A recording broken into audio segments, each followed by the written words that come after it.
तो आज की कहानी है डिक की। गलत मत समझना। डिक एक बंदे का नाम है जिसकी 5 गर्लफ्रेंड है और डिक अपना हथियार उन पांचों की गुफा में चलाता है। मूवी का नाम है 5 in 1।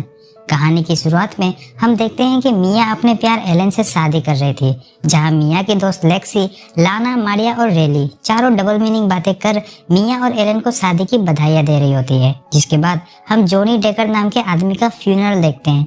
जोनी को सब प्यार से डिक बुलाते थे। इस फ्यूनरल में डिक की आत्मा भी आई हुई थी। वहीं हम जेसन नाम के एक बंदे को देखते हैं जो गे था। वही डिक की बहन सोफी आती है जो कि एक नन थी। सोफी डिक के असिस्टेंट बनने को बताती है कि उसकी कुछ प्रॉपर्टीज उसके करीबियों में बांट दी जाए। अब डिक के करीब कौन था ये सोफी को पता नहीं होता, इसलिए वो प्लान बनाती है कि आए हुए लोगों में से वो डिक की एक्स गर्लफ्रेंड को बुलाकर उसे सारी प्रॉपर्टी दे देगी। इस प्लान का पता जेसन को भी चल चुका था और वो ये बात सब लोगों को बता देता है कि जो भी डिक की एक्स है उन सभी को प्रॉपर्टी में हिस्सा मिलेगा। तो जब सोफी डिक की एक्स गर्लफ्रेंड को हाथ उठाने को बोलती है तब वहाँ बैठे जितने भी लोग थे, चाहे वो मेल हो या फीमेल, उन सभी ने अपना हाथ उठा लिया था। ये देखकर सोफी शॉक्ड हो जाती है। जेसन तो सबके सामने बोलने लगा था कि डिक और उसका एक बेटा भी है, पर जेसन की बातों पर कोई विश्वास नहीं करता और सब मिलकर उसकी बेइज्जती कर देते हैं। अब धीरे धीरे बहुत सारे लोग डिक की गर्लफ्रेंड होने का दावा करने लगे थे, जिससे उन सभी में बहस होने लगी थी। तो सोफी चिल्ला चिल्ला कर उन्हें शांत करवा देती है। सोफी को पता था कि उसका भाई लड़कियों में इंटरेस्टेड था, तो वो सबको शांत करवा कर 5 लड़कियों को चुनती है जो सच में डिक की एक्स गर्लफ्रेंड थी। तो अब हम इन पांचों की लव स्टोरी जानेंगे कि कैसे डिक इनकी लाइफ में आया और कैसे उसने उन सबकी गुफा को सुरंग में बदल दिया। पहली लव स्टोरी है लाना रोज और डिक की। लाना रोज एक स्टूडेंट है जो एक बेकरी में पार्ट टाइम जॉब भी करती है, पर उस बेकरी का मैनेजर लाना को बहुत ही टॉर्चर कर उसे छुट्टी वगैरह नहीं देता था। वैसे लाना को छुट्टी पढ़ाई के लिए चाहिए थी। अब डिक को लाना बहुत पसंद आई थी तो वो उससे फ्लर्ट करता है, लेकिन लाना पर उसके फ्लर्ट का कोई असर नहीं होता क्योंकि लाना दुखी थी। डिक मैनेजर के बारे में जानकर लाना से पूछता है कि अगर उसने उसकी प्रॉब्लम खत्म कर दी तो क्या वो उसके साथ डेट पर जाएगी। लाना हाँ बोल देती है क्योंकि उसे लग रहा था कि डिक कुछ नहीं कर पाएगा, पर डिक इस बेकरी के ओनर को जानता था जिसे कॉल करके वो बेकरी पर बुला लेता है। फिर क्या, वो ओनर मैनेजर को निकाल रही थी, पर लाना डिक को बोलती है कि वो मैनेजर को नहीं निकाले क्योंकि उसे इस बात का जिंदगी भर गिल्ट रहेगा कि उसकी वजह से किसी बुरे आदमी की नौकरी चली गई थी। तब डिक भी उस मैनेजर को उसकी नौकरी से नहीं निकलवाता। इसके बाद लाना डिक के साथ अपने ही बेकरी में डेट पर जाती है, जहाँ मीठी मीठी बातें कर डिक लाना का दिल जीत लेता है। एंड देन पहले इनकी जबान एक दूसरे से मिलती है और देखते ही देखते वो अपने कपड़े उतार एक दूसरे में लिपट गए थे। फिर क्या था, डिक भी अपने घोड़े को तैयार कर लाना को उसकी सवारी करवाता है। लाना को भी इसी सवारी की बहुत जरूरत थी, जिसके बाद से उसका मन पढ़ाई में और ज्यादा लगने लगता है। प्रेजेंट में हमें बेरेन बताता है कि उनकी खुदाई वो भी चोरी छुपे देखा करता था। तभी वहाँ डिक की पार्टनर आ जाती है, जिसे बेरेन जैसे तैसे करके वहाँ से भगा देता है। वहाँ लॉन्ड्री वाली भी आई थी, जिसके साथ बेरेन वहाँ से चला जाता है और डिक की जान बच जाती है। आगे लाना सबको बताती है कि डिक की बहुत सारी फैंटेसीज थी, जिसमें वो एक रात मोमबत्ती को खुदाई करते हुए उसे जिस्म के ऊपर डालता है और लाना की गुफा में अच्छे से खुदाई करता है। पर जब लाना डिक के ऊपर मोमबत्ती को गिराती है तो डिक दर्द के मारे बेहोश हो जाता है। इसी कांड के बाद से दोनों के बीच दूरियां आ गई थी। अगली गर्लफ्रेंड का नाम है मिया कलीसा। इट्स कलीसा, खलीफा मत समझ लेना। वैसे मिया कुछ लोगों के साथ डिक के ऑफिस के आगे धरना दे रही थी कि उन सभी को नौकरी मिलनी चाहिए। डिक मिया को देखते ही फ्लैट हो गया था क्योंकि मिया का नाम भले ही खलीफा ना हो, पर उसका फिगर मिया खलीफा जैसा ही था। अब डिक मिया को अपने केबिन में बुलाकर उनकी सारी बातें मान लेता है और उन सभी को नौकरी पर रखने को बोलता है।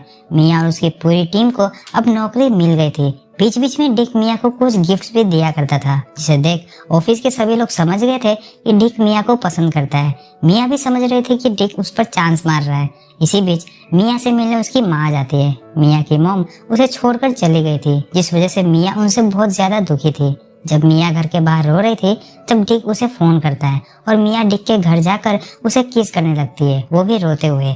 तब डिक उसे रोककर उसकी प्रॉब्लम को सुनता है। डिक के अंदर सिर्फ वासना वाली इमोशन नहीं थी, वो एक अच्छा हेल्पफुल इंसान भी था। तो वो अपनी बातों से मिया का दिल हल्का कर उसे वापस घर भेज देता है। ब्रायन को डिक के सारे अफेयर्स के बारे में पता था क्योंकि अभी भी डिक की कोई और गर्लफ्रेंड थी। फिर भी वो मिया की गुफा की खुदाई करने में काफी ज्यादा इंटरेस्टेड था। इसके बाद मिया डिक के लिए ऑफिस में लंच लेकर आई थी, पर डिक को लंच के बाद डेजर्ट खाने की आदत थी, तो मिया अपने कपड़े उतार कर डिक को डेजर्ट की जगह अपने झील का नमकीन पानी पिलाने लगती है। डिक भी अच्छे से मिया के झील का पानी पी अपनी प्यास बुझाकर वासना की भूख मिटाता है। बेरेन ने यहाँ भी डिक और मिया की खुदाई देख ली थी। मुझे तो लगने लगा है कि बेरेन ने ही ये मूवी डायरेक्ट की है, क्योंकि उसे डिक के सारे राज और सारी डिटेल्स पता थी। अब मिया बताती है कि उनकी रिलेशनशिप बहुत ही अच्छी चल रही थी। वो ऑफिस के वॉशरूम में ही डिक के घोड़े की सवारी करती। ऑफिस में कोई नहीं रहता तो पूरे ऑफिस में डिक उसे अपने घोड़े पर बैठाकर दौड़ाता था। पर मिया के हिसाब से भी डिक को फैंटेसीज पसंद थी, इसलिए एक दिन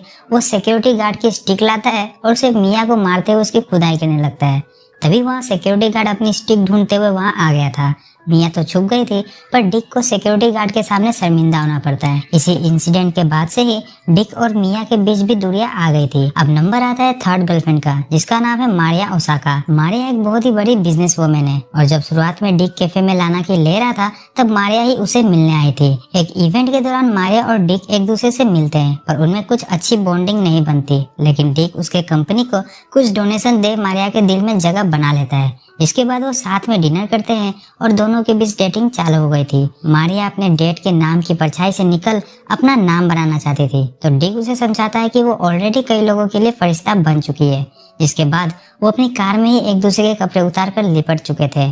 पहले मारिया डिक के लॉलीपॉप को मजे से चूसती है, फिर कार में ही डिक मारिया को अपने रॉकेट पर बैठाकर उसे तारों की सैर करवाता है। भाई पैसा हो तो हर कोई तुम्हारे आगे झुक सकता है। ये बातें बेरेन भी समझ चुका था, क्योंकि वो अभी कार के बाहर उनकी खुदाई ही देख रहा होता है। आगे मारिया बताती है कि अब डिक उसके घर में भी आने लगा था ताकि वो उसकी प्रोजेक्ट में मदद कर सके, पर तभी मारिया के डैड वहाँ आ जाते हैं, तो डिक को चोरी छुपे वहाँ से भागना पड़ता है। पर मारिया के डैड का ड्राइवर डिक को पकड़कर डिक के सारे कपड़े उतरवाने के बाद उसे वहाँ से जाने देता है। लेकिन अगली बार जब डिक मारिया के घर आता है तो मारिया सेक्सी कपड़े पहन उसका वेट कर रही थी। इसके बाद डिक मारिया के कपड़े उतार कर सोफे पर उसकी खुदाई करता है, पर मंजिल तक पहुंचने से पहले ही वहाँ मारिया के डैड एक बार फिर आ जाते हैं, जिनसे छुपते छुपाते डिक वहाँ से भाग जाता है। अब चौथी गर्लफ्रेंड का नाम लेक्सी लॉरिस है, जो कि बालकनी से कूदकर अपनी जान देने वाली थी। पर डिक उसे समझाता है कि जीने की वजह नहीं बची हो तो जीने की वजह ढूंढो, क्योंकि एक दिन मरना तो सभी को है।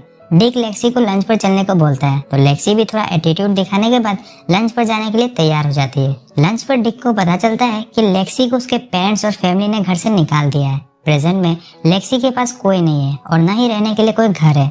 अब लेक्सी लंच कर रही थी और उसके पास बिल देने के भी पैसे नहीं थे, तो डिक उसका बिल देकर उसे जॉब पर रख लेता है और लेक्सी का काम होगा डिक के ऑर्डर को फॉलो करना। जिसके बाद डिक लेक्सी को एक अपार्टमेंट देता है ताकि वो वहाँ रह सके और उसके लिए काम कर सके। तभी डिक की फिफ्थ लवर रिले वहाँ आ जाती है, पर डिक नाटक करके पूरी सिचुएशन को संभाल लेता है। अगले दिन लेक्सी डिक के घर आती है, जहाँ वो ब्यूटिशियन से लेक्सी का मेकओवर करवाता है और उसे अपनी पर्सनल असिस्टेंट बनाकर अपने बिजनेस पार्टनर जॉन से मिलवाता है। जॉन ने भी बिजनेस प्रेशर और डिप्रेशन की वजह से सुसाइड करने की कोशिश की थी, पर फैमिली की वजह से उसने दोबारा से जीना सीखा। तो लेक्सी को भी बस जीने की एक वजह चाहिए होती है। तो घर आने के बाद डिक लेक्सी की वो एक वजह बन जाता है जिसके लिए वो जिंदा रहे।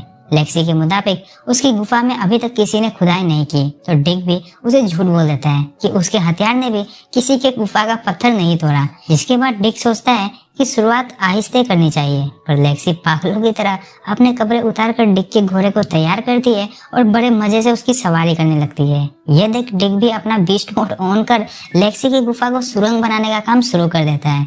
लेक्सी भी सबको बताती है कि डिक को फैंटेसीज पसंद थी, इसलिए वो एक दिन इलेक्ट्रिक रेजर लाता है और लेक्सी के जिस्म पर शॉक देते हुए उसकी गुफा में इलेक्ट्रिक जेसीबी चलाता है, जिसमें लेक्सी को भी बहुत मजा आ रहा था। अब लेक्सी उस इलेक्ट्रिक रेजर को चार्ज में लगाकर नहाने चली जाती है, जिसके बाद डिक उस रेजर पर सो जाता है और करंट लगने की वजह से चिल्लाने लगता है। उसे बचाने वहाँ बेरेन आया था और वो भी डिक में चिपक कर करंट के झटके खाने लगता है। उन दोनों को देख लेक्सी स्विच ऑफ करके वहाँ से चली जाती है। वैसे लेक्सी को अब अपने काम में काफी ज्यादा इंटरेस्ट आ गया था, जिससे डिक और उनके बीच भी दूरियां आ गई थी। उसी रूम में लाना सफाई के लिए आती है, क्योंकि लाना पार्ट टाइम में होटल के लिए काम करती थी। तो डिक खुद को बाथरूम में बंद कर लेता है और बेरेन लाना को अंदर नहीं जाने देता, इसलिए लाना समझती है कि अंदर बेरेन की गर्लफ्रेंड है। लास्ट और फिफ्थ गर्लफ्रेंड का नाम होता है रिले रेड, जो कि एक ब्यूटिशियन थी और एक ब्यूटी पेजेंट का इवेंट होने वाला था, जहाँ डिक भी आया हुआ है। और जिस मॉडल को रिले तैयार कर रही थी वो उस पर भड़क जाती है और रिले को बहुत ही भला बुरा बोलने लगती है। यह देख डिक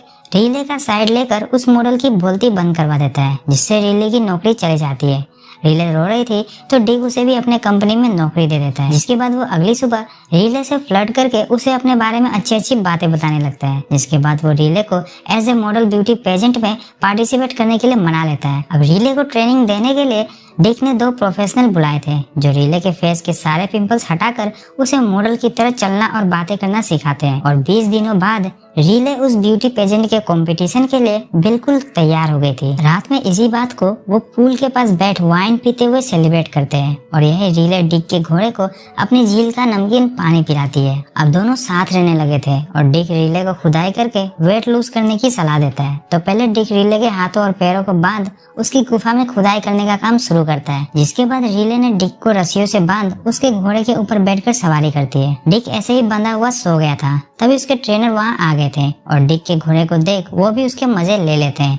इधर प्रेजेंट में वो 5 लड़कियां डिक की अस्थियों के लिए लड़ने लगी थी, पर सिस्टर सोफी उन सबको रोक ये फैसला करती है कि उन 5 में डिक की प्रॉपर्टी बराबर बराबर बटेगी। तब वो डिक से एक वीडियो प्ले कराती है तो हमें पता चलता है कि डिक इन 5 की एक साथ ले रहा था क्योंकि वो इन 5 से प्यार करता है और उन 5 को भी इस बात का एहसास था कि डिक ने हमेशा उनकी मदद की है। किसी का करियर बनाने में मदद की तो किसी को जीने की वजह दी, किसी को खुद पर भरोसा करना सिखाया तो किसी को इंडिपेंडेंट होना। तो उन्हें डिक से कोई शिकायत नहीं होती और वो 5 एक दूसरे की बेस्ट फ्रेंड बन जाती है। अब हमें वो शुरुआत वाली शादी दिखाई जाती है जिसमें एलन से मिलने उसका इवान नाम का दोस्त आता है, जिसके पीछे बाकी की 4 लड़कियां पड़ जाती है।